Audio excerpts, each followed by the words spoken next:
ta présence en moi devienne réelle, que ta présence en moi devienne palpable. Je veux une autre dimension de toi. Que ta présence en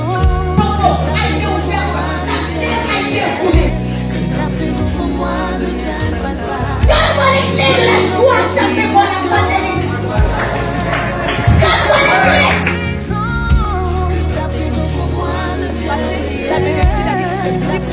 Mais je crois.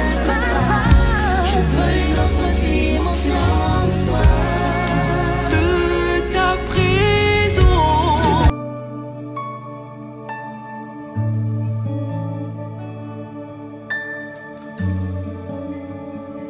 Le célibat dans le Seigneur. Il est important pour moi, à chaque fois que je commence ce thème, de le délimiter parce que voyez-vous, je ne parle pas du célibat en général.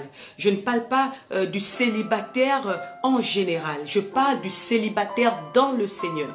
Et maintenant, si d'autres célibataires qui trouvent dans ces propos le moyen d'être édifiés, d'être équipés pour leur propre vie, alors on dit gloire à Dieu. Ce qui est sûr, la parole de Dieu fait toujours du bien. Qu'on soit chrétien, qu'on ne soit pas chrétien, la parole de Dieu est une lumière sur notre sentier. Elle nous éclaire, elle nous dirige. Ce soir, j'aimerais encore nous rappeler une chose, les amis. Je parle du célibat dans le Seigneur.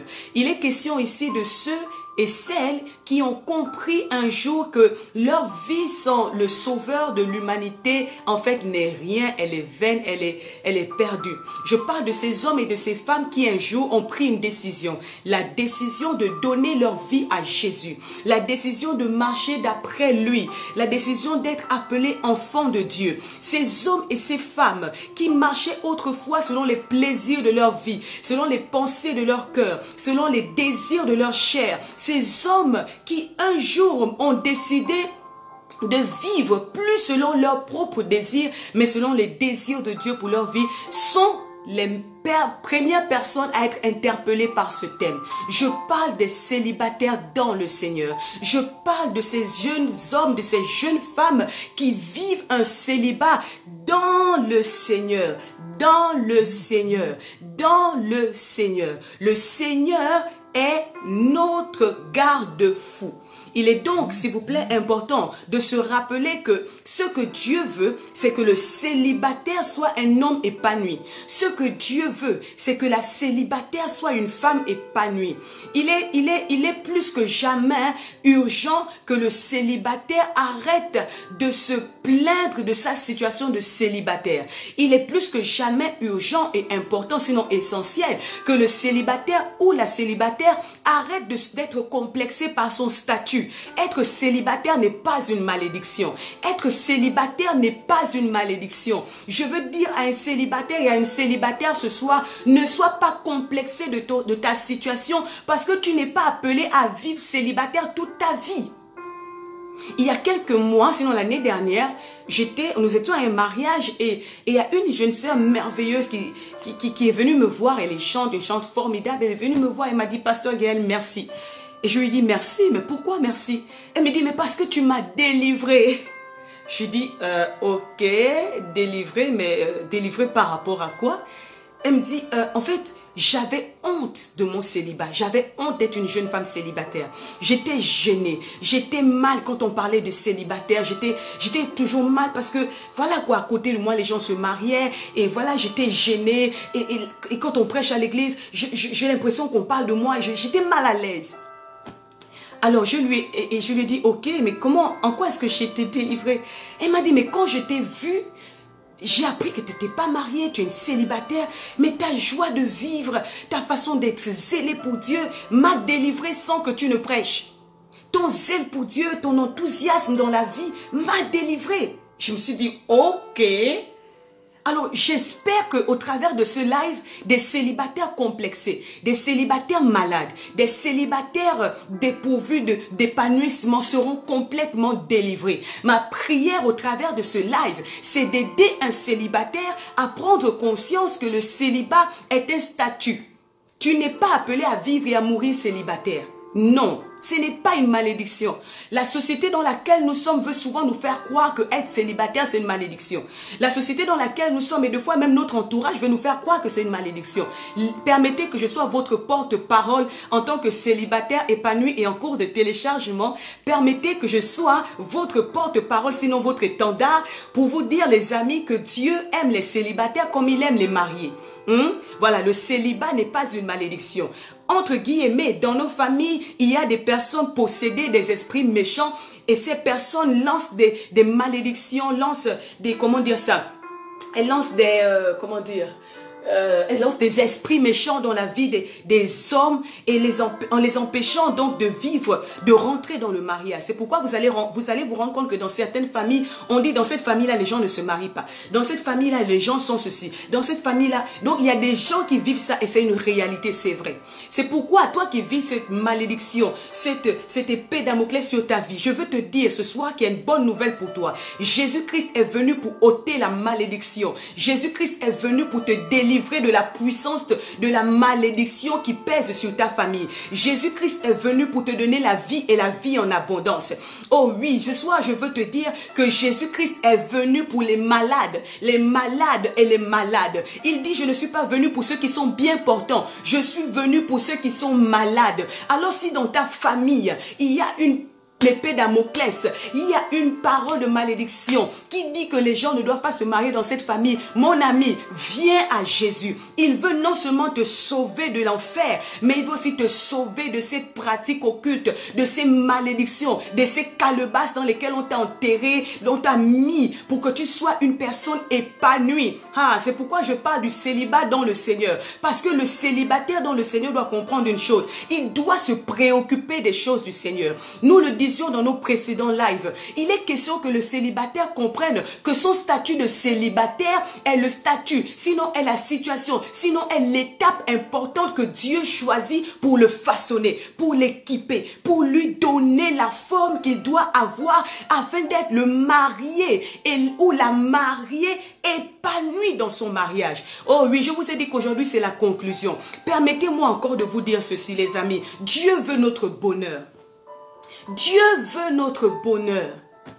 Dieu veut notre bonheur. Dieu ne veut pas qu'on soit malheureux. Dieu ne nous a pas créés pour qu'on soit dans la souffrance, dans le malheur, dans la tristesse, dans je sais pas, qu'on soit le ballon des sorciers de nos familles, qu'on soit je sais pas, les personnes les plus misérables que la terre n'ait jamais connues. Non, Dieu ne nous a pas créés comme ça, pour cela. Dieu nous a créés pour des bons projets. La Bible dit, je connais les projets que j'ai formés pour toi.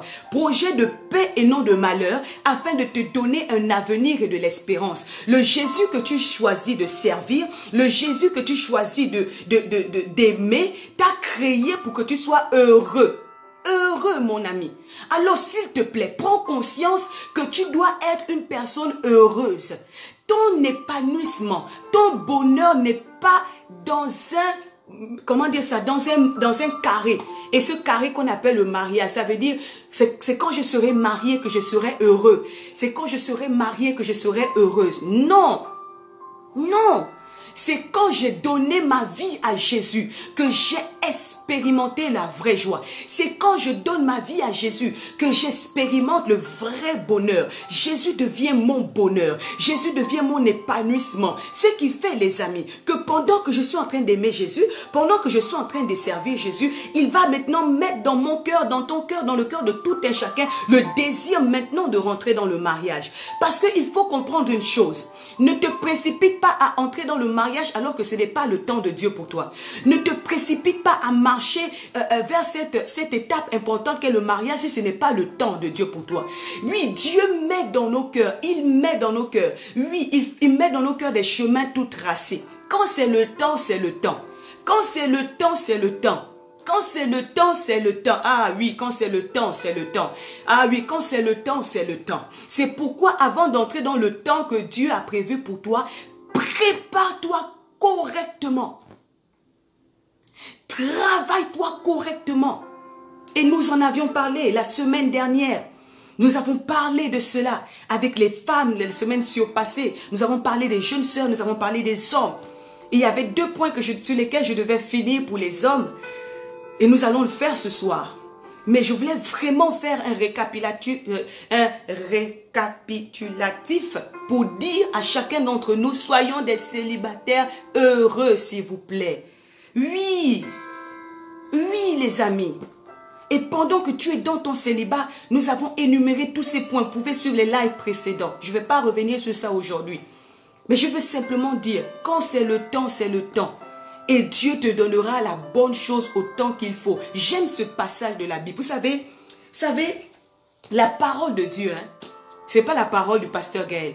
Ce n'est pas la parole d'un homme, c'est la parole de Dieu. Celui qui a créé le ciel et la terre. Et la Bible dit de lui qu'il fait toutes choses belles en son temps. Il fait toutes choses belles en son temps. Dieu n'est pas en retard. Si toi tu penses que tu es en retard, laisse-moi t'annoncer ce soir que Dieu n'est pas en retard. Et ma prière, c'est que tu le comprennes et que tu t'alignes à la pensée de Dieu pour ta vie. Il est question qu'on s'aligne à la pensée de Dieu. Ah les amis, aligne-toi à la pensée de Dieu pour ta vie. Ne t'aligne pas à la pensée de ton pasteur pour ta vie. Ne t'aligne pas à la pensée de ta société pour ta vie. La preuve, c'est qu'aujourd'hui, il y a des personnes qui ont été mariées par des leaders, mais qui sont malheureuses aujourd'hui. Pourquoi? Parce qu'elles ont suivi simplement dans la chair. Mais quand c'est le temps de Dieu, et que Dieu met cela même dans la pensée de ton leader, toi-même tu as la paix, tu sens que c'est le temps, tu t'engages. Ne t'engage pas pour des raisons sombres. Non, engage-toi parce que c'est le temps que Dieu a voulu pour toi. C'est pourquoi je dis le célibat n'est pas une malédiction. Quand tu es dans le Seigneur, le célibat n'est pas une malédiction. Le célibat est le moyen que Dieu utilise pour te façonner, pour t'équiper, pour faire de toi la personne que Dieu veut que tu sois. Pendant que tu es encore dans ton temps de célibat, travaille à être un bon célibataire. Le pasteur Stevie de la France, que je salue, mon ami le pasteur, que Dieu te bénisse, il dit ceci: le célibat dans le Seigneur est un temps de formation. Sois heureux lorsqu'on est en formation. Sois heureux. Lorsqu'on est en formation, on est heureux car on sait qu'on se prépare pour une grande carrière. J'aime ça. J'aime ça. On se prépare pour une grande carrière. On se prépare pour une grande carrière. Je veux conclure ce thème avant de peut-être toucher rapidement les 2 derniers points. Mais je veux dire que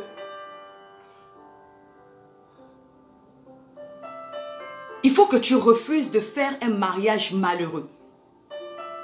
Il faut que tu refuses de faire un mariage malheureux. Il faut que tu te dises, moi, je dois être heureux dans mon mariage. Parce que celui qui a institué le mariage, c'est Dieu. Et c'est ce Dieu que tu sers. Donc ce n'est pas normal que toi qui as l'image de celui qui a institué le mariage, tu sois en train de patauger demain après demain. Tu as encore le temps de faire le bon choix. Tu as encore le temps de mettre en pratique ce que tu as reçu. C'est pourquoi, les amis, je veux finir rapidement avant de vraiment conclure. J'espère que vous êtes là. Je veux finir avec ces points. La dernière fois, nous avons parlé des 3 choses. Je vous ai dit qu'il y avait 3 choses importantes pour les hommes, les célibataires dans le Seigneur. 3 choses, on parlait de la responsabilité. Et la responsabilité, il faut taguer des personnes, il faut taguer les frères. Les frères, il faut qu'ils viennent écouter ce qu'on va dire ce soir. Il faut taguer, si vous avez un ami, un homme, et taguez-les pour qu'ils viennent écouter ce qui va être dit parce que c'est important. C'est important, c'est important. Alors, je disais que la dernière fois, nous avions parlé de la responsabilité. Nous avons parlé de la responsabilité à 3 niveaux chez les hommes. La responsabilité pour soi-même, pour sa femme, pour autrui et pour sa future épouse. Je ne vais pas revenir dessus, suivez les lives précédents. Et j'ai pas reçu des questions pour finir aussi. J'avais demandé des questions, mais les gens m'ont écrit en e-box pour me dire, pasteur, c'est trop limpide, on n'a pas de questions. Donc, je dis gloire à Dieu. Alors, ce soir, je veux finir avec les 2 derniers points en ce qui concerne les hommes. Parce que le célibataire homme dans le Seigneur est une personne très importante. Chers hommes, votre vie est importante. Chers hommes, votre vie est importante parce que vous êtes appelés demain à être les chefs de famille. Donc, si dans votre période de célibat, vous ne vous êtes pas clairement, proprement préparés, vous allez être des chefs de famille bizarres, malades, perturbés. Vous ne serez pas les hommes à la hauteur de ce que Dieu veut que vous soyez. C'est pourquoi je veux parler aux hommes ce soir et je vais continuer avec les femmes après parce que j'ai un petit point à toucher encore avec les sœurs. Je veux parler aux hommes de la responsabilité, virgule, on en a parlé déjà, pardon, mais de l'autorité. Je veux toucher ce point parce que j'estime que c'est un point important. Quand l'homme n'a pas compris ce que c'est l'autorité selon Dieu, il va se perdre. Je ne parle pas ici de l'autorité qui est appelée à dominer, à imposer, imposer son droit de veto simplement sur quelqu'un sans... Non, je ne parle pas de cette autorité, comme Jésus dit, les rois de ce monde les tyrannisent. Non, je ne parle pas de cette autorité qui vient pour tyranniser, qui vient pour asservir la femme dans le foyer. Je parle de cette autorité, comme je l'ai définie ici. Voilà, parce que j'ai écrit, hein, j'ai encore beaucoup écrit ce soir, vraiment. Quand je parle d'autorité, je parle en réalité de la capacité ou de la force dont chacun dispose sur soi-même, sur autrui, et ensuite sur sa future épouse ou son futur époux. Ça, c'est en général. Maintenant, en particulier, je parle de l'autorité dans la vie des hommes. Cher célibataire, pendant que tu es dans ton célibat, cher homme, ce n'est pas le moment simplement de regarder déjà les sœurs. Tu regardes les sœurs. Non seulement tu les regardes, mais tu les regardes et puis tu vas, tu couches avec elles. Tu les regardes et puis tu vas, tu n'apportes rien dans leur vie. Je ne parle pas de ce genre de célibataire embrouillé. De ce célibataire qui ne sait pas où il va. De ce célibataire sans objectif. Je crois au nom de Jésus qu'au travers de ces célibataires ont été restaurés dans leur vie. Parce que j'ai eu des témoignages en inbox, des gens qui m'ont dit, pasteur, je demande pardon au Seigneur parce que vraiment, mon célibat était un désordre. Et là, maintenant, je veux me remettre en ordre. Je dis gloire à Dieu pour ces personnes. Je parle donc du célibataire qui doit prendre conscience que dans son célibat, il doit travailler sur ce qu'on appelle l'autorité. Et j'ai défini l'autorité ici comme la capacité ou la force dont chaque célibataire homme dispose pour lui-même. Je vais bien m'expliquer au travers des textes bibliques parce que je crois que la parole de Dieu nous a été donnée pour nous servir d'exemple. Je salue les hommes de Dieu que je vois connectés, que Dieu vous bénisse. Dieu vous bénisse. C'est un honneur, pasteur Jean-Jacques. C'est un honneur, pasteur Stevie, c'est un honneur. Que Dieu vous bénisse. Je salue Jean-Jacques connecté, que Dieu vous bénisse. Allah, perpétue, Azaïd, que Dieu vous bénisse. Alors, je vais partir d'exemples simples pour vous aider à comprendre ce principe que je suis en train de partager ce soir. Vous savez, quand l'homme n'a pas compris l'autorité vis-à-vis de lui-même, donc la force qu'il dispose vis-à-vis de lui-même, dans le mariage, il ne saura pas diriger son foyer. Quand l'homme dans le célibat n'a pas compris que Dieu lui a donné une capacité d'autorité en ce qui concerne sa propre vie, je vous assure les frères, vous allez être des mariés, vous allez être des hommes mariés qui ne sauront pas emmener vos épouses dans la direction de Dieu pour votre vie. Parce que l'autorité que vous êtes appelés à travailler dans votre célibat va se doubler dans le mariage.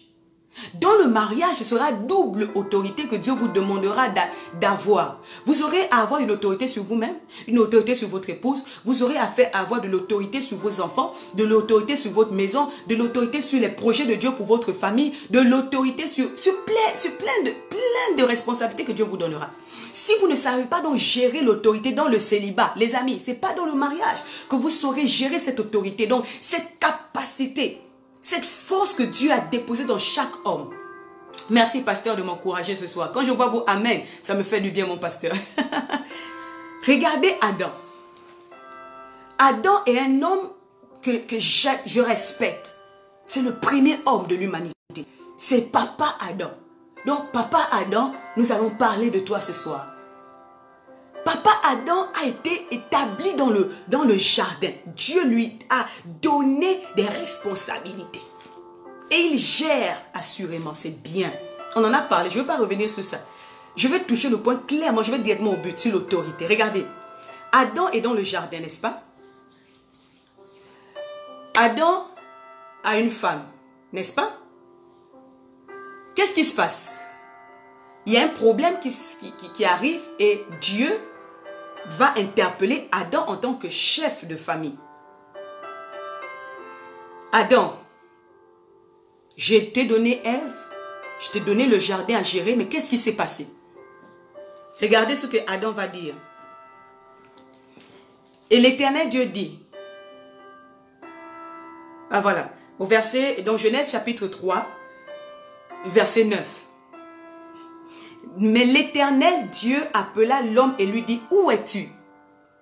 Il répondit, j'ai entendu ta voix dans le jardin.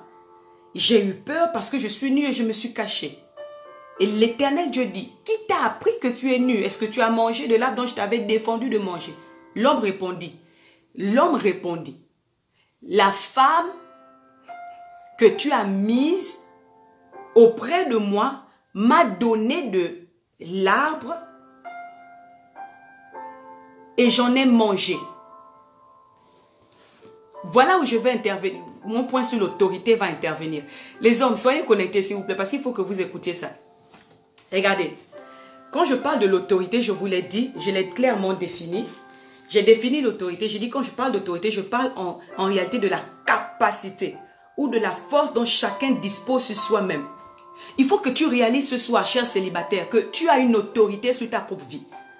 Homme célibataire, je veux que ce soir tu réalises que toi, en tant qu'homme célibataire, tu as une autorité. Tu es une autorité. Tu as une autorité. Tu as une autorité à faire prévaloir. Et tu n'es pas appelé à faire prévaloir cette autorité d'abord sur les autres. Si tu n'as pas appris à la faire prévaloir sur toi-même. C'est en cela qu'on a l'habitude d'entendre les gens dire, si tu es une personne indisciplinée, tu ne peux pas amener les gens à être disciplinés. Impossible.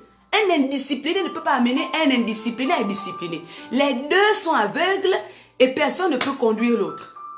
Il faut déjà être discipliné sur soi-même, discipliné pour emmener les autres à comprendre c'est quoi la discipline.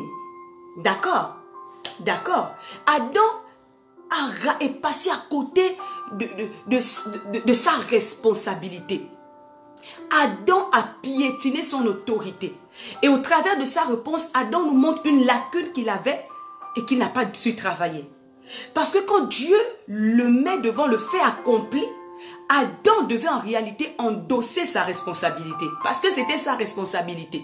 C'était de la responsabilité d'Adam d'aider Ève à comprendre que dans le jardin, Dieu nous a dit ça, ça, ça. Et ensuite, Adam avait l'autre responsabilité de dire à Dieu, de reconnaître son erreur, de dire oui Seigneur, j'ai mangé le fruit. Est-ce que vous comprenez ce que je veux dire ce soir? J'ai mangé le fruit. Je prends ça sur moi, j'accepte. C'était de mon ressort.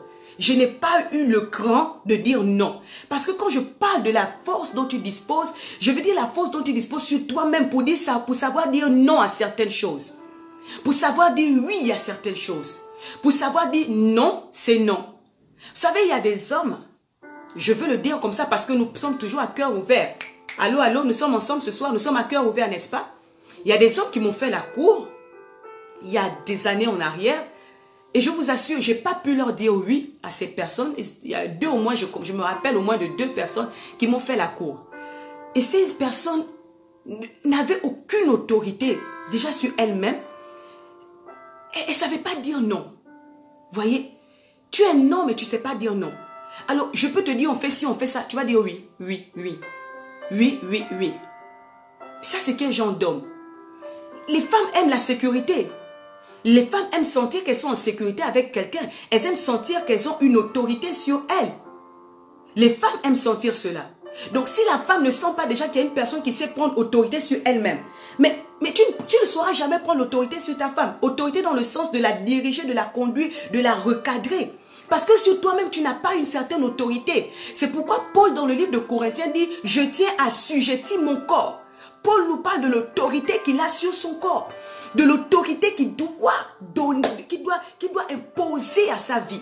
Parce que s'il ne met pas cette autorité sur lui-même, il ne saura jamais, il ne saura jamais nous enseigner l'autorité. Il ne saura jamais nous enseigner le fait de dominer sur nous-mêmes. Jamais.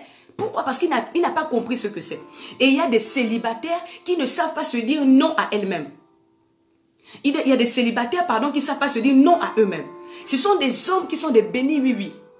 Là où leur pulsion les emmène, ils vont. Si la pulsion l'emmène à aller coucher avec une femme cette nuit-là parce qu'il était trop en colère, il va y aller. Si la colère l'emmène à aller frapper quelqu'un, il va aller. Et là j'ouvre un peu, là je suis plus dans le Seigneur, je parle à tout le monde. Si la colère l'emmène à aller, je sais pas, en fait il dépend de ses pulsions, il dépend de ses émotions. Il n'a aucune autorité sur lui-même.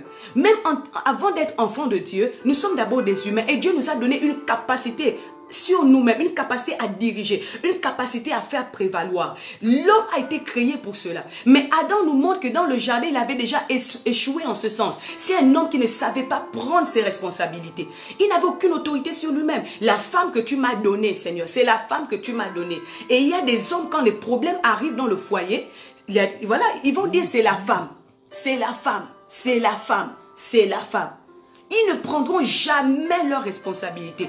Mais si tu es ce genre d'homme, c'est le moment de travailler sur cela. C'est le moment de travailler sur cela.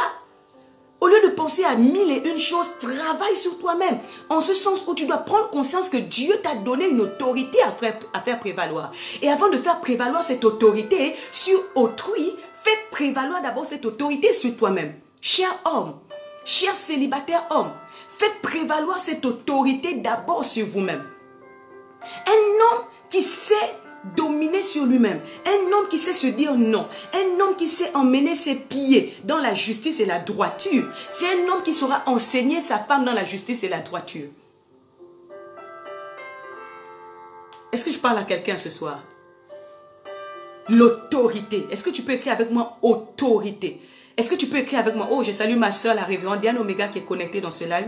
Que Dieu te bénisse, maman, merci d'être là. Autorité. Cher homme, autorité. C'est pourquoi je peux même dire à une femme qui écoute ce live ce soir, quand tu vois un homme qui vient te demander la main et qui n'a aucune autorité sur lui-même, qui ne sait pas prendre des décisions déjà sur lui-même là, ma chère sœur, il ne saura jamais prendre des décisions pour votre couple. Il ne saura jamais prendre des décisions importantes pour votre couple. C'est un homme qui va toujours se cacher. C'est un homme qui va toujours se cacher derrière la femme. C'est un homme qui va toujours se cacher derrière les réalités qu'il traverse. C'est un homme qui se cachera toujours derrière ce qui arrivera. Jamais il ne pourra dire, oui Seigneur, c'est moi qui ai mangé le fruit. Ah, que Dieu nous délivre des Adam. Que Dieu nous délivre de ce genre d'Adam qui ne savent pas prendre leurs responsabilités. Ne sois pas un Adam ce soir. Oui, dans ce sens-là, ne sois pas Adam. Écris avec moi, ne sois pas Adam. Ne sois pas Adam. Ne sois pas Adam. C'est pourquoi même dans l'église locale où tu es, c'est pourquoi même dans le département où tu exerces, comment est-ce que tu manifestes l'autorité? Comment est-ce que toi-même, tu respectes l'autorité qui est sur toi? Ce sont des principes personnels sur lesquels tu dois déjà travailler, cher célibataire. C'est pourquoi je dis le célibat est une étape importante qui te permet de voir ces choses et de les parfaire pour la gloire de Dieu. Parce que Dieu t'appelle à être un homme droit et juste. La droiture et la justice sont des choses qui aiguisent l'autorité dans la vie d'un homme. Et la malhonnêteté tue l'autorité dans la vie d'un homme. Ne sois pas Adam, ne sois pas un Adam ce soir. Ne sois pas un Adam ce soir. La femme que tu as mise auprès de moi, il n'a pas pris sa responsabilité. C'est pourquoi je disais, le manque d'autorité est égal au manque de discipline. Un homme qui a un manque d'autorité, on peut le voir par le manque de discipline dans sa vie. Si tu as un manque d'autorité, tu as un manque de discipline. Et je prie que Dieu nous donne des hommes disciplinés. Des hommes qui déjà dans leur célibat se préparent à être des hommes qui vont diriger une famille. Parce que tu es en formation, comme le disait le pasteur tout à l'heure. Tu es en formation. Et dans cette formation, Dieu t'observe, Dieu te regarde. Comment est-ce que tu mets en exergue le peu qu'il te donne? Comment est-ce qu'en tant qu'homme, tu mets en exergue l'autorité qu'il t'a donnée pour toi-même? Si homme, tu ne sais pas t'aiguiser toi-même, tu ne sauras jamais aiguiser ta femme. J'aime ça parce que la Bible, quand elle présente le mariage, elle identifie à Christ et à l'Église, qui est l'époux et l'épouse. Et la fiancée et l'époux. Et puis il dit, Christ purifie l'Église que nous sommes par la parole. Autrement dit, l'homme a la responsabilité de purifier, d'équiper, d'aiguiser sa femme dans le mariage, dans le foyer. Alors, si déjà dans le célibat, tu n'as pas été un homme qui a appris à t'aiguiser toi-même, à t'équiper toi-même, et comment tu vas équiper une femme? Cher célibataire, comment tu vas équiper une femme? Cher homme, tu es désordonné, complètement désordonné. Ta maison est un désordre total. Je sais qu'on ne peut pas être parfait dans l'ordre. Je ne dis pas qu'il faut être ordonné au point d'être malade. Non. Mais je dis quand même, il faut avoir un certain ordre dans ta maison. On a même peur d'entrer dans ta maison. On a peur d'entrer dans ta maison. Si tu es un étudiant dans ta chambre, on a peur de mettre le pied. Parce que la nourriture est déjà, tu as mangé, si tu as jeté tes choses, tu as porté un habit, tu n'as pas même... C'est-à-dire, tu es désordonné. Tu n'es pas rangé. Tu n'es pas discipliné sur toi-même. Tu n'es pas discipliné sur tes finances. Tu n'es pas discipliné sur tes objectifs. Tu n'as même pas d'objectif à court terme. Si on te demande quels sont tes objectifs à court terme, tu n'en as pas. Tu n'as pas d'objectif à long terme. Tu n'as pas d'objectif ni à court, ni à moyen, ni à... aucun terme. Tu es un célibataire, aucun terme. Je salue le berger Jordan qui est connecté. Célibataire, aucun terme. Ni terme court, ni terme moyen, ni terme long. Mais quel genre de célibataire tu es? Autorité. C'est une capacité que Dieu te donne. S'il te plaît, à travailler sur toi-même. Prends conscience que cette autorité est importante parce qu'elle te discipline toi-même. Et cette autorité est appelée à devenir le sens de ta vie. Oh oui, sois toi-même discipliné. Sois toi-même aiguisé. Sois toi-même capable de te prendre en main, s'il te plaît. C'est important. C'est important.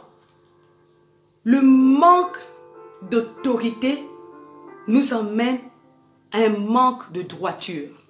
Vous savez, quand vous regardez autour de vous, vous pouvez avoir plusieurs exemples. Plusieurs exemples d'hommes dans les foyers. Il faut simplement s'asseoir et puis observer. Hein. Il faut observer. Vous allez vous rendre compte que dans les foyers, on a tout type d'hommes. On a des hommes qui ne savent pas où ils emmènent leur femme. Ça veut dire la femme entre dans sa vie et ce monsieur n'a aucune... Ça veut dire rien n'a rien. Rien n'a rien. Ça veut dire... Mabé, comme disent les autres, mauvais. Ça veut dire mauvais. Cet homme n'a... Ça veut dire sa vie là est embrouillée. Embrouillée. Même quand tu vois comment il est habillé, c'est désordre. Désordre. Et quand tu vois même comment il dépense ses finances, désordre. Désordre total. Aucune discipline sur lui-même. Aucune autorité sur lui-même. Il veut commencer déjà, il pense déjà au mariage. Oh, quand je vais me marier, vraiment ma femme elle va me sentir. La Bible dit, hein, femme, soyez soumise à vos maris. Elle va bien, mon autorité là, elle va sentir ça. Ah Seigneur, donne-moi déjà de me marier parce que vraiment il faut que j'exerce mon autorité. Tu veux exercer ton autorité sur qui? Alors que tu es incapable d'exercer ta propre autorité sur toi-même. Oh. Oh. Seigneur. Mais why? Mais avant de penser à exercer l'autorité sur ta femme, exerce l'autorité sur toi-même. Quand tu auras appris à exercer l'autorité sur toi-même, je te dis la vérité, tu sauras exercer, diriger, conduire, reprendre, orienter, façonner la femme que Dieu aura mise à côté de toi. Parce qu'un homme dans le célibat qui sait s'exercer sur lui-même, qui sait garder cela en tête, je vous dis, c'est un homme équilibré. Quand on le regarde, vraiment quand on est une femme, on a envie déjà d'entrer dans sa vie. Parce qu'on voit un homme équilibré. On voit un homme qui sait ce qu'il veut. On voit un homme qui sait où il va. Il y a même des hommes, je vous dis la vérité, tellement ils ne comprennent pas ce principe d'autorité. Même quand ils viennent faire la cour à une femme, ils attendent que ce soit la femme qui leur fasse la cour. Ok, sous d'autres cieux, c'est des femmes qui font la cour aux hommes. Mais vraiment, je ne sais pas pour vous, hein, sœur. Mais pour nous, les femmes, ça fait du bien. Hein? Ça fait du bien. Quand un homme vient te faire la cour, ça fait du bien. Maintenant, si les femmes, il y a certaines femmes qui ont été éduquées à ce qu'elles fassent la cour aux hommes, bon, elles viendront nous partager leurs expériences. Mais un homme qui sait où il va, c'est un homme qui a appris à s'éduquer lui-même, à marcher dans la droiture, à avoir une parole. Il y a des hommes qui n'ont même pas une parole dans leur vie. Regardez, zéro, comment? Voilà, je vais faire zéro avec ma boucle d'oreille. Regardez, il y a des hommes qui sont comme ça, comme ma boucle d'oreille là. Comme ça là. Ils n'ont aucune parole. Leur parole est égale à ma boucle d'oreille que vous voyez là. Zéro n'a zéro. Ils n'ont aucune parole dans leur vie. C'est ce qui me prouve que tu n'as aucune autorité, frère. C'est-à-dire, un homme qui n'a pas de parole. Un homme qui n'a pas de parole. Tu n'as aucune parole. C'est-à-dire on te connaît déjà. Et quand il dit quelque chose, oubliez, lui, il va jamais... Oh, lui, sans principe, sans parole, rien. Et puis tu veux une femme. Tu ne sais pas avoir une parole. Même une parole, tu n'en as pas. Donc, tu as zéro parole. Tu as zéro principe. Oh, ma mère est connectée. Bonjour, Madame Kouete. Ah, maman, elle est trop high-tech, cette femme. Tu as zéro principe. Tu as zéro principe. Je dis zéro principe. Zéro principe. Zéro principe. Zéro n'a zéro. Et puis tu veux te marier. Mais c'est pourquoi tu dois comprendre que ton célibat... Ah oui, la couronne reste sur ma tête. Yes, ma soeur. Tu dois comprendre que ton célibat est le moment, cher célibataire, de t'équiper et de prendre conscience que Dieu t'a donné une autorité et que cette autorité, tu dois d'abord la travailler sur toi-même. Sois d'abord toi-même, dirige-toi d'abord avant de vouloir diriger une épouse, avant de vouloir diriger les autres. Dirige-toi d'abord toi-même. Aie d'abord au moins une parole, définis-toi par cette parole. Mon père me disait toujours qu'un homme, on le reconnaît par sa parole. On pèse le poids, pèse un homme par sa capacité à avoir une parole. Une parole. Voilà, il faut avoir au moins une parole, cher homme. Chers sœurs, écrivez aux hommes, dites-leur, ayez au moins une parole. Voilà, chers frères, chers hommes, une parole. C'est ça l'autorité. Voilà, Adam n'avait pas de parole. Adam n'avait pas travaillé ça.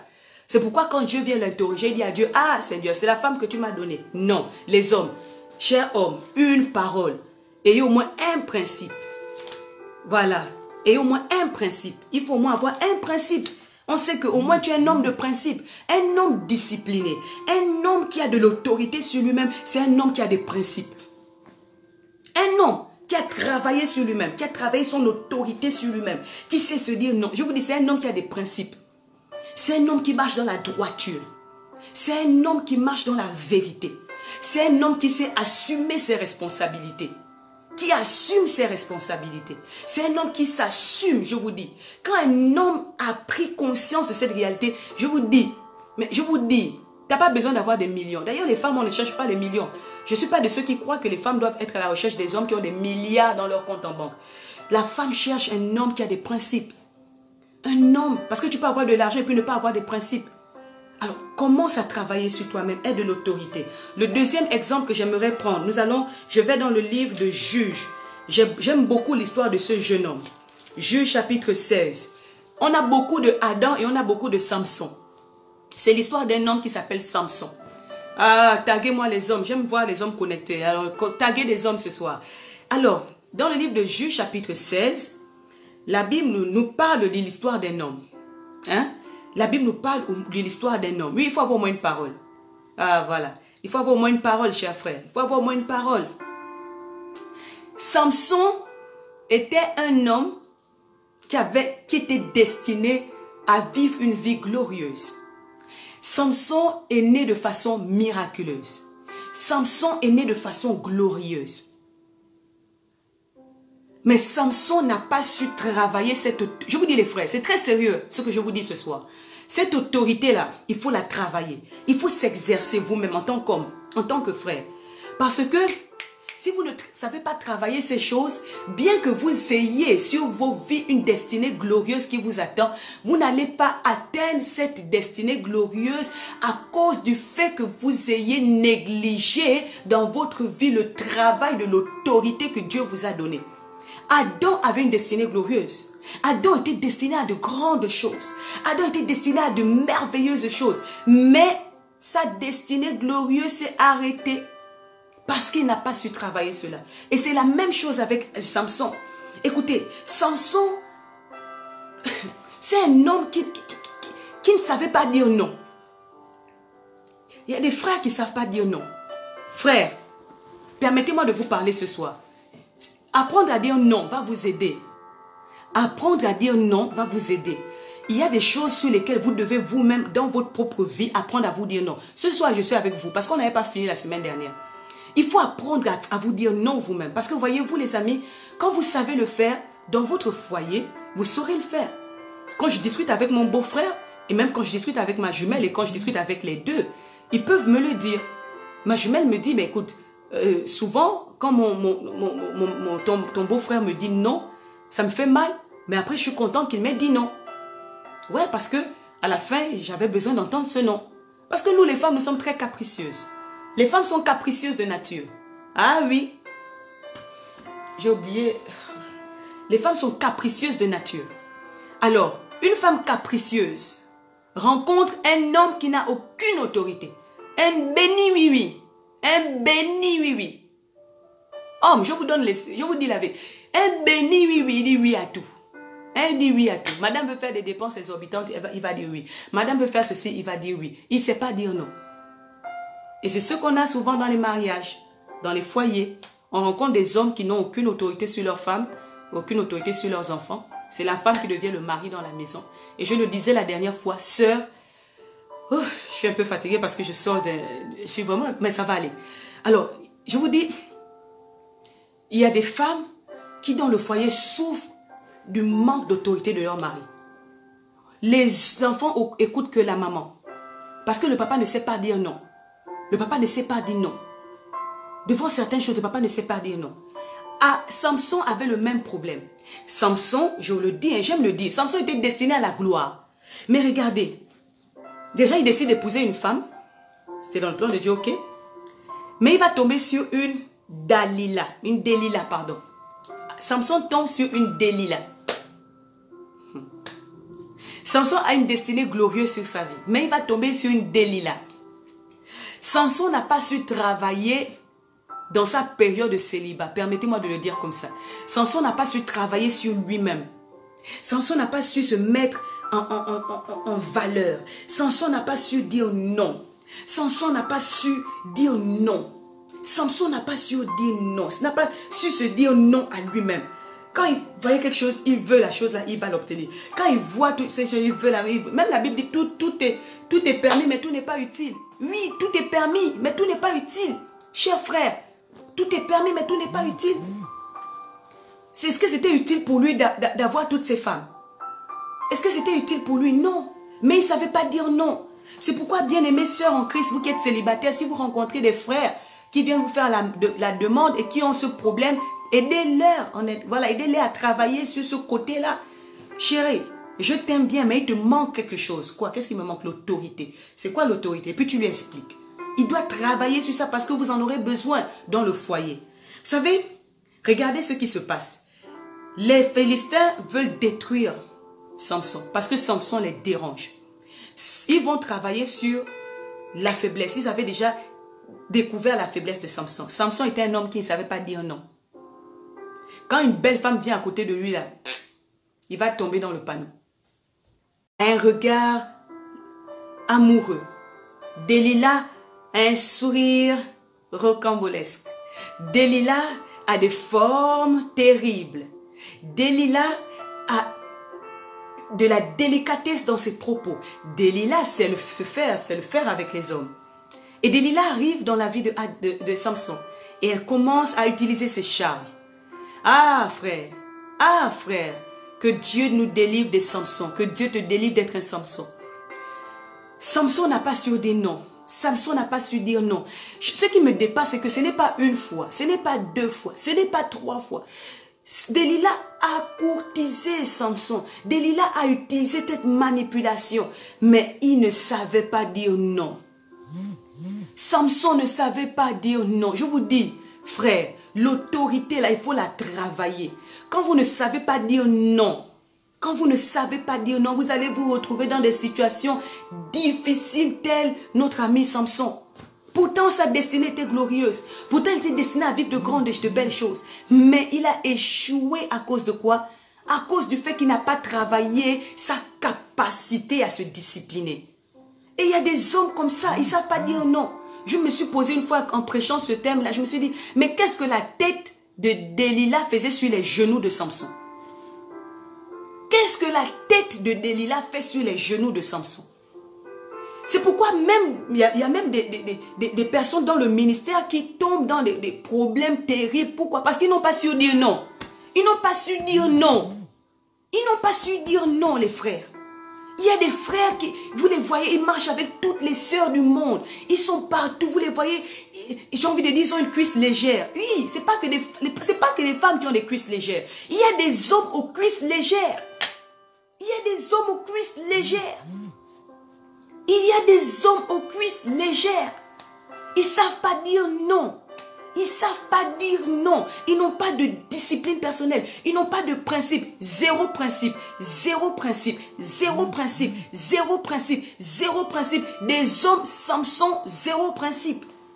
Mais vous allez être des mariés malades demain. Vous allez être des mariés qui allaient détruire votre foyer. Et vous direz à la fin, Dieu m'a oublié. Dieu ne m'a pas donné une bonne femme. C'est le problème de Dieu. On a des hommes comme ça. Si je prie le Seigneur, que tu ne sois pas de ces hommes qui diront demain, c'est l'épouse que Dieu m'a donnée. C'est le mariage que Dieu m'a donné. Oui, tellement tu ne savais pas être un homme responsable sur toi-même. Tu es venu, tu viens maintenant endosser ton mauvais entraînement, ta mauvaise formation lors du célibat, tu viens endosser ça sur les épaules de Dieu. Laissez Dieu tranquille. Dieu a trop de problèmes à gérer. Dieu là, dans le ciel, il a trop de problèmes à gérer. Donc si les hommes célibataires là, vous pouvez faciliter Dieu dans le travail là, ça va être important, ça va être bien. Ça va être bien. Si les hommes peuvent faciliter le travail à Dieu, qu'est-ce que la tête de Delilah faisait sur les genoux de Samson? Oui. Si en tant que célibataire, tu ne sais pas travailler sur ton autorité que Dieu t'a donnée, je te dis frère, tu vas te marier, tu auras des problèmes. Les problèmes là, ça va te poursuivre. Il y a quelqu'un qui a dit, le vieil homme nage. Hein? Le vieil homme sait nager, il va te retrouver. Le vieil homme, il va nager, il va te retrouver. Donc même si tu es marié et que ce message peut t'aider, travaille sur toi-même. Sois une personne de principe. Une femme qui n'est pas ma femme ne peut pas faire ci, ne peut pas faire ça. Une femme qui n'est pas ma femme ne peut pas faire ci, ne peut pas faire ça. Et même, c'est pas parce qu'on est célibataire. Je le disais la dernière fois. Moi, il y a des gens qui osent. Il y a des gens qui osent, qui vont oser te dire ma princesse, qui vont oser t'appeler ma chérie. Mais tellement tu es une personne qui n'a pas de principe, tu vas accepter. Et il y a des hommes sans principe qui vont se permettre d'appeler tout le monde ma chérie, mon bébé, ma fleur. Mais est-ce que c'est ta fleur? Si tu l'appelles déjà ma fleur, ta femme, tu vas lui donner quel nom? Mais tu dois avoir de l'autorité. Je suis désolée. Tu dois avoir du respect pour toi-même. Tu dois avoir des principes. La tête de Delilah faisait quoi sur les genoux de Samson? On ne sait pas. On ne sait pas. Donc, chers célibataires, évitez que les têtes de Delilah se trouvent sur vos genoux. Chers célibataires, évitez que les têtes de Delilah se retrouvent sur vos genoux. Chers célibataires, évitez que les têtes de Delilah se retrouvent sur vos genoux. Chers célibataires, évitez que les têtes de Delilah se retrouvent sur vos genoux. Soyez des hommes de principe. Même si on trouve que vous êtes un peu trop dur, c'est pas grave. Soyez des hommes de principe. Que Dieu vous bénisse. Par 3 fois, Delilah va endormir Samson. Ce n'est pas une fois, ce n'est pas 2 fois, par 3 fois. Frère, par 3 fois. Donc tu es célibataire aujourd'hui, c'est pour travailler sur cette autorité que Dieu t'a donnée. Travaille sur toi-même. Je le disais au départ, un indiscipliné ne peut pas discipliner les autres. Un malade ne peut pas guérir les autres.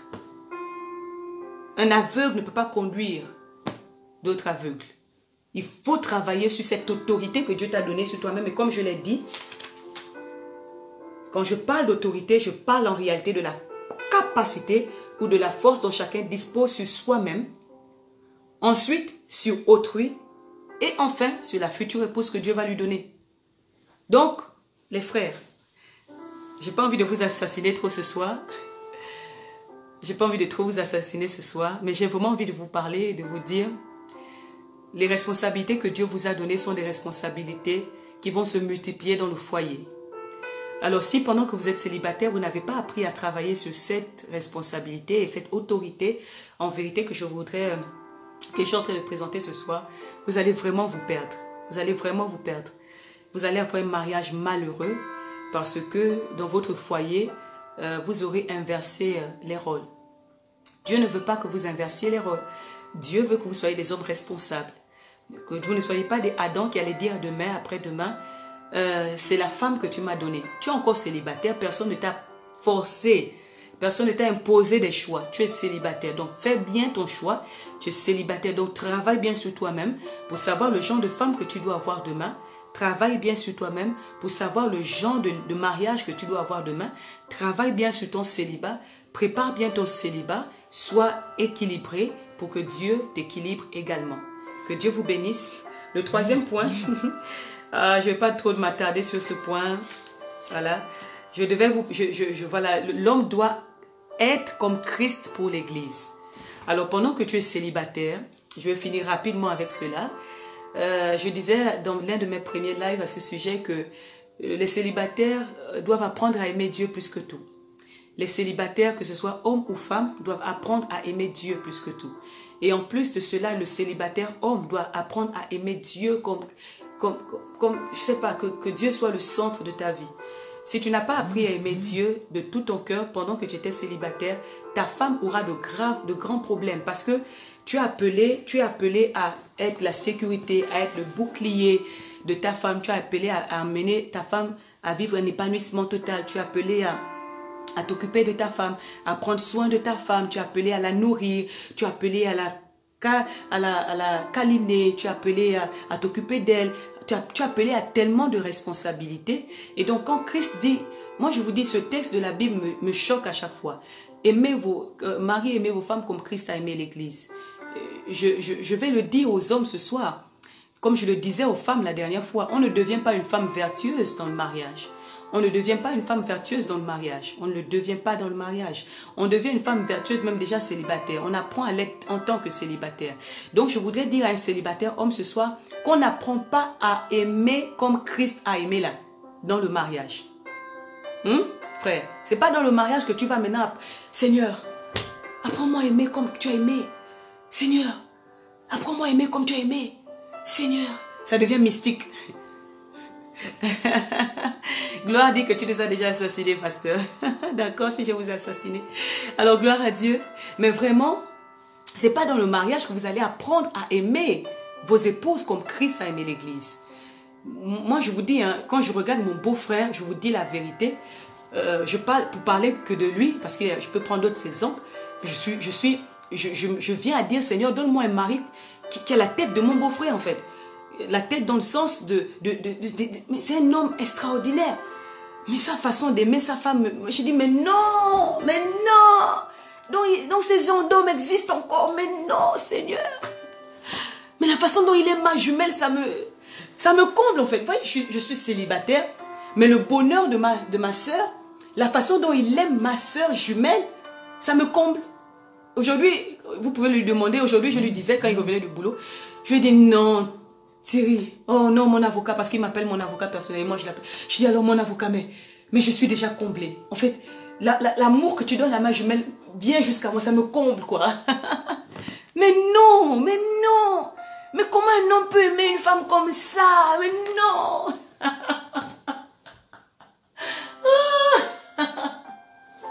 Mais comment un homme peut aimer une femme comme ça? Non, les gars, je vous dis, les hommes, les gars, écoutez, les gars, vous avez du travail. Les célibataires hommes, vous voulez vous marier, mais est-ce que vous êtes capable d'aimer comme Christ a aimé? Les hommes là, les hommes, Azaël, parce que la façon dont mon beau-frère aime ma belle-sœur là, je dis même ma belle-sœur, la façon dont mon beau-frère aime ma jumelle, non, pas ma jumelle dans le ministère. Pasteur Zita, c'est ma jumelle dans le ministère. Je suis jumelle de naissance. Donc, je suis née à 6h05 et ma jumelle, elle est arrivée à 6h10. Alors, j'ouvre la parenthèse pour vous dire, les amis, n'oubliez pas que bientôt le 18 juin. Hein, le 18 juin arrive, donc n'oubliez pas cette belle date du 18 juin. Je ferme la parenthèse. Alors, les amis, je vous dis, mais il a une femme. Mais la façon dont il aime ma jumelle, ça me choque. Je me dis, mais comment un homme peut aimer comme ça? Mais donc ça existe ce genre d'enfant de Dieu qui aime comme Christ a aimé l'Église? Non. C'est comme quand j'arrive chez le pasteur Mignane. Quand je vois comment le pasteur Mignane... Non, ce n'est pas que... Il n'y a pas des idées qui s'entrechoquent. Non, il y a des idées qui s'entrechoquent toujours. Toujours. Mais la façon que mon beau-frère vient s'excuser. Je peux parler d'eux parce que je parle sous le couvert de ma jumelle. Ils ont eu une petite incompréhension il y a 2 jours. Mais... Oh, ma jolie maman. C'est peut-être ta connexion qui n'est pas bonne. Hein? Ils ont eu une incompréhension la dernière fois. Et puis, j'appelle ma jumelle et on est là. Quand elle décroche, je vois que son visage est bizarre. Je dis, qu'est-ce qu'il y a? Elle me dit, ah non, je sentais qu'il y avait un souci. Et puis je rigole, je dis, ah, il y a quoi et tout. Elle me dit, ah, ton beau-frère, ah, vous savez, quand ça arrive dans le foyer, hein, on oublie. Non, il m'a dit ceci, il m'a dit cela. J'ai dit, ah bon, oui. Ah bon. Bon, je pense que vous allez gérer ça. Hein. Alors, alors il était en bas, il était dans la chambre, il était en bas à la cuisine. Et je savais que mon beau-frère était en train de réfléchir comment est-ce que je peux aller discuter avec ma femme. Parce qu'il ne faut pas qu'on dorme avec les palabres. Non. Et puis moi, j'ai raccroché, j'ai dit, bon, c'est celui qui va gérer ça, je le connais et tout.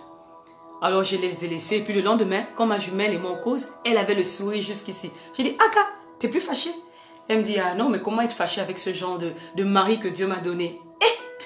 Seigneur, donne à toutes les célibataires sœurs d'avoir des maris comme mon avocat. Donne-nous d'avoir des hommes qui ont compris cet aspect dans le célibat. Non! Elle me raconte qu'il est entré dans la chambre. Il est entré dans la chambre, puis il est arrivé à côté. Il a dit, tu sais ma chérie, la façon de parler avait changé. La façon de venir vers la femme avait changé. Il avait un petit plat de nourriture.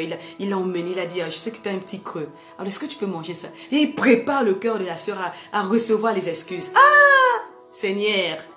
Vous savez, quand on dit Christ a aimé l'église, là, c'est des petites choses comme ça.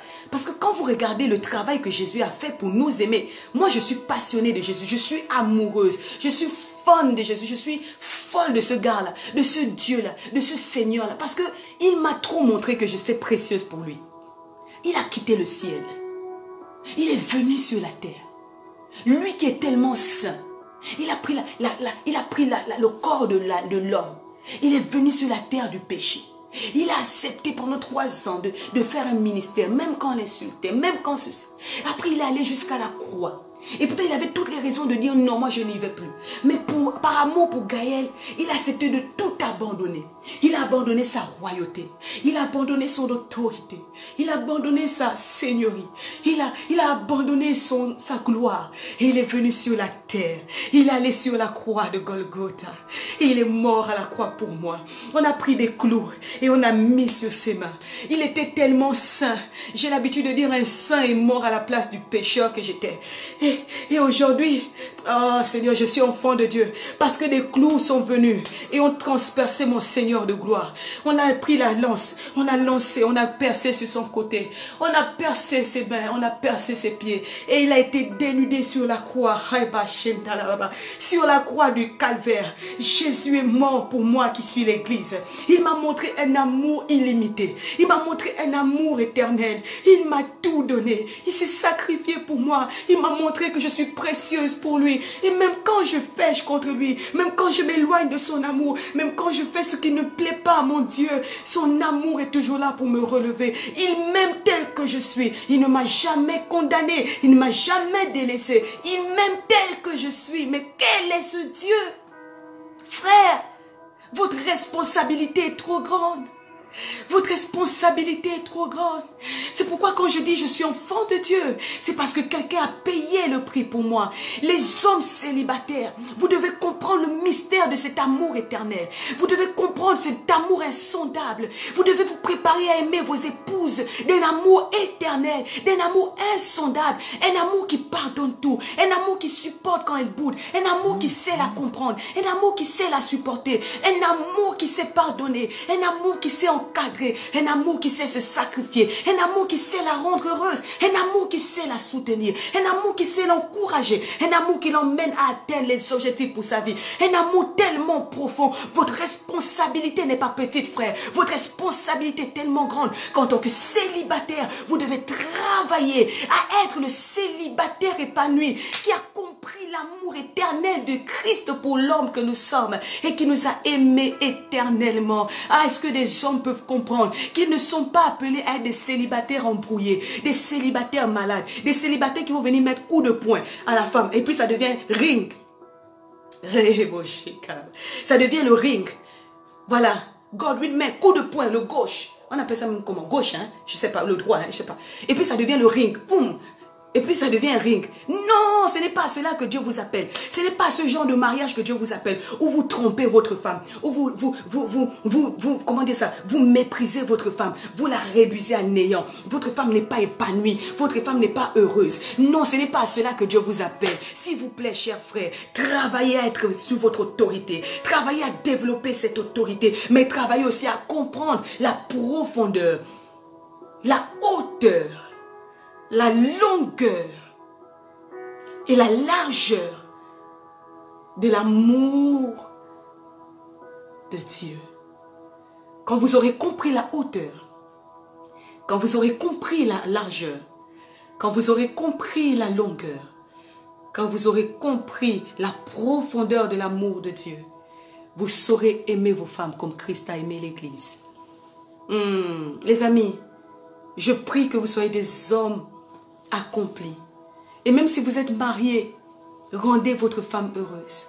Si vous êtes mariés, rendez votre femme épanouie. Travaillez à cela. Refusez que votre foyer soit le foyer des règlements de compte. Ah mon Dieu, moi-même je n'ai pas le corps pour qu'on tape dessus. Quand je pense qu'il y a des hommes qui tapent leur épouse, quand je pense qu'il y a des femmes qui ne connaissent même pas le salaire de leur mari, quand je pense qu'il y a des femmes qui sont mal aimées dans leur foyer, quand je pense qu'il y a des femmes qui ne reçoivent même pas un je t'aime de leur époux, quand je pense qu'il y a des femmes, elles peuvent préparer matin, midi et soir pour rendre leur mari heureux, mais elles ne vont jamais recevoir un remerciement. Quand je pense qu'il y a ce genre de femmes, je prie que chaque célibataire ce soir réalise que le célibat n'est pas le moment de jouer, c'est le moment de se construire. Je conclus en disant ceci. Le célibat, c'est un moment important.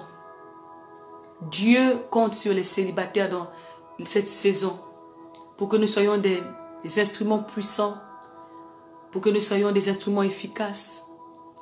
C'est pourquoi je suis de ceux qui disent: je veux servir Dieu encore un peu plus.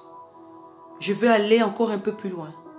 Alors que je suis célibataire, je veux taper encore plus haut pour que Dieu trouve la raison de dire: oh, je suis fier de toi. Pour que quand je serai mariée, je puisse faire encore un peu plus que ce que je suis déjà en train de faire. Je veux que tu comprennes ceci, cher célibataire. Le mariage est une institution divine. Et Dieu établit le mariage pour que nous soyons deux, à devenir un couple puissant qu'il va utiliser pour sa gloire. Dieu ne veut pas que tu sois un marié, une mariée, un couple embrouillé, déséquilibré, désespéré. Dieu veut qu'on soit des mariés heureux. Alors pendant que nous sommes célibataires, sœurs, travaillons sur notre intimité. Travaillons sur notre amour pour Dieu. Aimons Dieu. Et même les femmes, aimons Dieu. Apprenons à nous soumettre à Dieu. Chères sœurs, apprenons la soumission. Apprenons la soumission. Chères sœurs, apprenons à nous soumettre. Ce n'est pas parce que tu es pasteur, ce n'est pas parce que tu es prophétesse, ce n'est pas parce que tu es enseignant de la parole de Dieu que tu deviens l'autorité de ton mari dans le foyer. Non, non, non, non, non. Chères sœurs, vous que Dieu a élevées en dignité dans l'église, rappelez-vous que vous êtes l'épouse de votre mari. Dans la maison, vous n'êtes pas le pasteur. Dans la maison, vous n'êtes pas la prophétesse. Dans la maison, vous n'êtes pas le docteur. Dans la maison, vous êtes l'épouse, celle qui est appelée à se soumettre à l'autorité de son mari. Vous n'êtes pas appelée à venir faire le m'as-tu-vu, à venir faire l'orgueil, comme nous les femmes on sait le faire. Parce que tu gagnes plus, parce que tu as beaucoup d'argent, parce que tu as fait de longues études et que ton mari ne s'est arrêté qu'au bac, tu vas le regarder de haut. Que Dieu nous délivre de ce genre de femmes. Chère sœur, le célibat doit t'enseigner la soumission. Je veux être une femme soumise pour mon mari.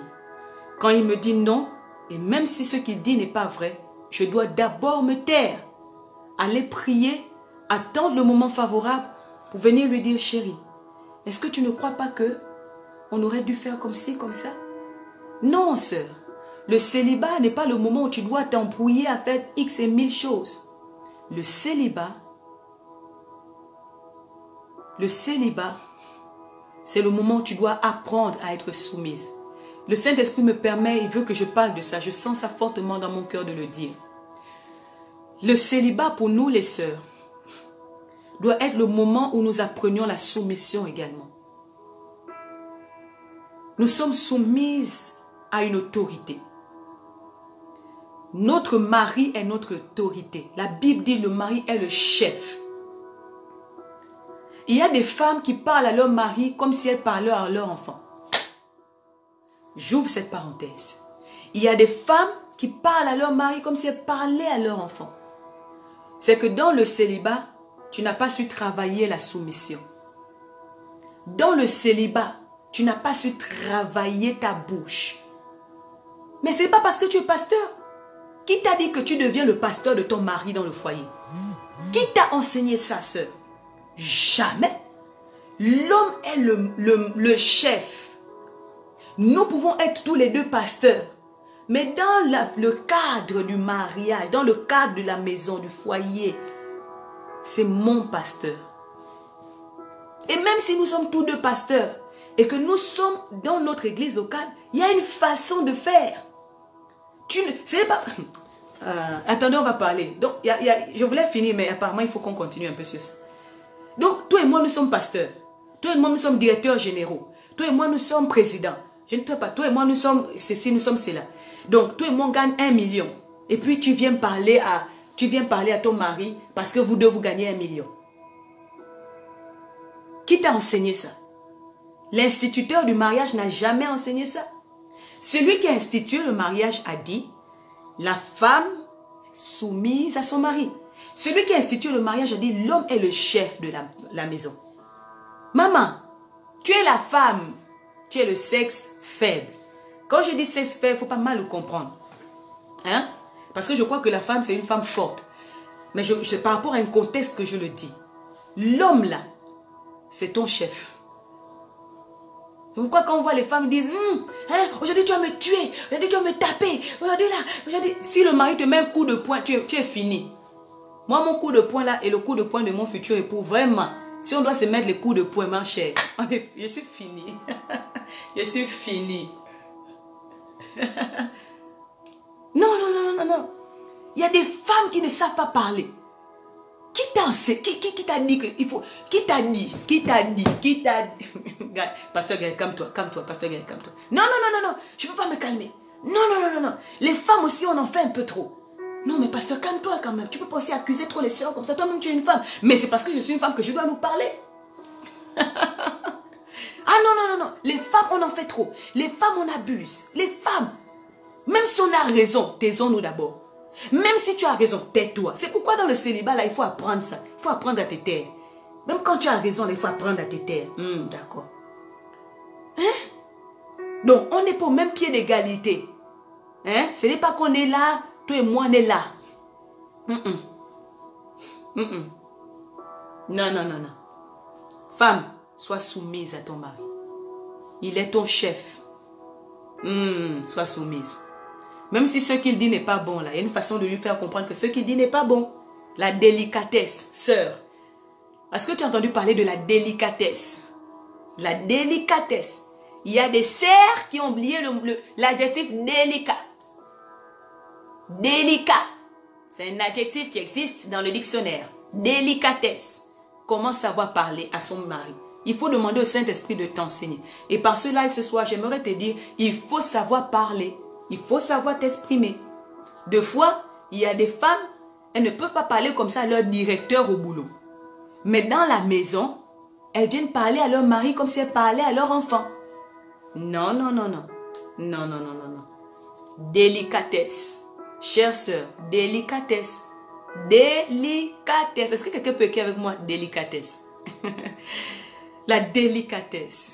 Il faut savoir s'exprimer. Il faut savoir faire profil bas. Il faut savoir attendre le bon moment. Il faut savoir parler. Il faut savoir y aller doucement. Il faut savoir délicat. C'est pas parce que tu gagnes 1 million, que monsieur gagne 1 million, que vous êtes même pied d'égalité. Non. Tu gagnes 1 million, monsieur gagne 20 000. Maman, respecte ton mari. Honore ton mari. Donne-lui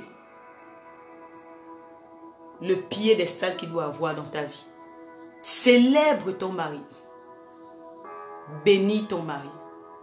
Je ferme la parenthèse. Alors, je voulais vraiment le dire, la délicatesse, c'est important. On doit savoir s'exprimer, on doit savoir parler en tant que femme, c'est important. Voilà, que Dieu vous bénisse. J'ai pas envie d'aller plus loin, Que Dieu vous bénisse. J'aurais voulu quand même recevoir quelques retours. Si vous êtes connectés, que ce live vous a béni, est-ce que vous pouvez au moins nous dire, voilà, en quoi est-ce que ce live vous a béni? Quel est le point qui vous a marqué? Quel est le point qui vous a aidé à prier? Quel est le point qui vous a... Voilà. Voilà, délicatesse. Donc, on a parlé de la responsabilité pour l'homme. On a parlé de l'autorité sur soi-même. L'autorité sur soi-même, l'autorité sur autrui, l'autorité sur sa femme plus tard. Donc, il faut comprendre que cette autorité que Dieu donne à l'homme, ce n'est pas pour asservir son épouse demain dans le foyer. Je suis le chef de famille. Tu me dois obéissance. Je suis le chef. Non. Jésus qui est le chef a quitté le ciel, il est venu sur la terre et il nous a manifesté de l'amour. Donc, quand on nous manifeste de l'amour, facilement on sait se soumettre. C'est une affaire d'équilibre simplement. Alors, qu'est-ce qui vous a marqué, chère sœur? Qu'est-ce qui vous a marqué, cher frère? Je suis à la fin de ce live, je suis en train de terminer. Vous allez excuser, je suis un peu fatiguée, mais le Seigneur nous donne la force. Et je suis très contente d'avoir vu plusieurs personnes connectées. Pardon. Ma révérende. Et s'il y a des points que vous voulez que je touche, voilà, c'est l'occasion, hein, parce qu'après on ne va pas revenir sur ce live. Voilà. Célibataire pour être au service du roi. L'autorité sur soi-même, gloire à Dieu, que le Seigneur te bénisse, reine, que le Seigneur te bénisse, gloire. L'autorité sur soi-même, gloire à Dieu si ça t'a béni. Chers frères célibataires, il ne faut pas qu'on retrouve des Delilah sur vos genoux. Les têtes des Delilah ne doivent pas se retrouver sur genoux. Une femme de principe, ok, gloire à Dieu, Graziella, merci. Un retour inbox, ce serait bien ici. Bon, merci pour le inbox. On est là, que Dieu te bénisse. Merci, je suis restaurée, s'efface. Merci à Carole. Travailler sur soi pendant son célibat. Ah, je bénis le Seigneur. Ah, merci. Merci, béni. Que Dieu te bénisse et qui te donne cette force et cette capacité de le faire. Alors, écrivez-moi, qu'est-ce qui vous a marqué durant ces lives? J'aimerais bien avoir votre retour maintenant. Ça me ferait beaucoup de bien. Voilà, donc, je disais, il ne faut pas qu'on retrouve les têtes de Delilah sur vos genoux, frères. L'importance de la préparation dans le célibat. À gloire à Dieu, Flani, que le Seigneur te donne vraiment de bien te préparer davantage au nom de Jésus. Avoir des principes en tant qu'homme. Et pasteur Mathias, je suis honorée de vous voir dans ce live. Que Dieu vous bénisse, mon pasteur. Merci, ça me fait plaisir. Avoir des principes en tant qu'homme. Gloire à Dieu. Merci, pasteur. Merci beaucoup. C'est un honneur de vous voir connecté. Berry, que Dieu te bénisse, il reçoit. Rodrigue, il faut aimer Dieu plus que tout. Oh, et de là, tu pourras aimer ta femme. Amen. Gloire à Dieu. Que le Seigneur te donne de l'aimer plus que tout, Rodrigue. D'un amour profond. La différence entre l'autorité sur le Seigneur et l'orgueil de l'homme qui cherche à dominer sa femme. Gloire à Dieu. Oh, merci Avril. Que le Saint-Esprit soit béni pour cela. Savoir se taire pendant son célibat. Ah oui, c'est important. C'est pas le ring là. Je suis vraiment béni, maman pasteur. L'histoire de Léla et Samson. Mais gloire à Dieu. La soumission et la discipline. Chance, que Dieu vous bénisse. Gloire, que Dieu vous bénisse. Apôtre ou homme de Dieu, pasteur, il faut qu'on cause en inbox, demeure béni, amen. Que le Seigneur soit béni. Apôtre, c'est un honneur de vous voir connecté. Esther Wilda, il faut être une femme vertueuse, Proverbe 31, amen. Glory Manfoubi, je suis content d'apprendre à se taire. Gloire à Dieu. Mais je bénis le Seigneur, de bons retours. On bénit le Seigneur. On croit que pour ceux qui auront suivi ce live, on va être des mariés heureux. Je prie que chaque célibataire qui a suivi ce live soit un marié heureux. Je prie que chaque marié qui a été à ce live soit un marié encore plus épanoui dans son foyer au nom de Jésus. La responsabilité sur soi-même, l'autorité, gloire à Dieu. Amen, mon pasteur. Voilà, un couple formidable qui fait un très bon travail au Sénégal. Que Dieu vous bénisse, papa. Maman, que Dieu vous bénisse vraiment. Donc, les sœurs, n'oubliez pas, savoir se taire, savoir faire profil bas souvent. Berry Jean a dit avoir des principes, la soumission dans l'amour. Amen. Masrayam, amen, amen, amen. Audrey qui se connecte maintenant, que Dieu vous bénisse. En tout cas, voilà, nous sommes en train d'arriver au terme. Je suis très heureuse d'avoir vos retours. Ça me fait du bien d'avoir ces retours. Ça veut dire que ces lives vous ont béni. Excusez-moi si j'étais un peu trop rigoureux, trop dur souvent. Rodrigue, amen. La soumission et la discipline est une femme de principe. Amen. À ce propos, il y a quelqu'un qui m'a posé une question sur la dignité de la femme. Il y a quelqu'un qui m'a dit que je n'avais pas très bien expliqué. Je reçois au nom puissant de Jésus. Amen. Quelqu'un m'avait dit que je n'ai pas bien expliqué le fait de la dignité de la femme. Je m'en rappelle maintenant. Alors, parle aussi des blessures intérieures à guérir avant d'entrer dans une relation aboutissant au mariage. Ok, gloire à Dieu. Je pense qu'on en a parlé, les blessures intérieures, délicatesse, travailler sur son intimité avec le Seigneur. Amen, Flanny. Gloire à Dieu, il faut le faire. Il faut qu'on travaille sur ces points. Savoir faire profil bas, savoir se taire. Gloire à Dieu, Réna. Que Dieu te bénisse. Alors, quelqu'un m'a parlé de la dignité. Alors, quand je parlais de la dignité pour la femme, je vais mon champ précédent. Quand je parlais de la dignité pour la femme, c'était au fait au sujet de... vous savez, il y a des femmes qui,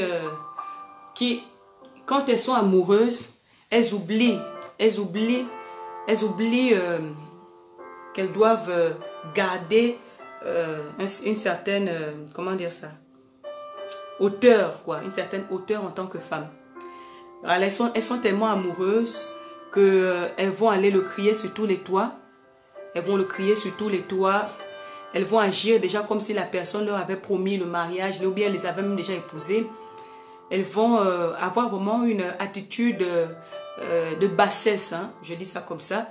Et donc, je disais de façon pratique, quand tu aimes quelqu'un, tu n'es pas obligé de le crier sur tous les toits. Garde-le, prie par rapport à cela, si le Seigneur te l'a mis à cœur. Parle à Dieu, et je le disais même en riant que des fois, si la personne ne t'épouse pas à la fin,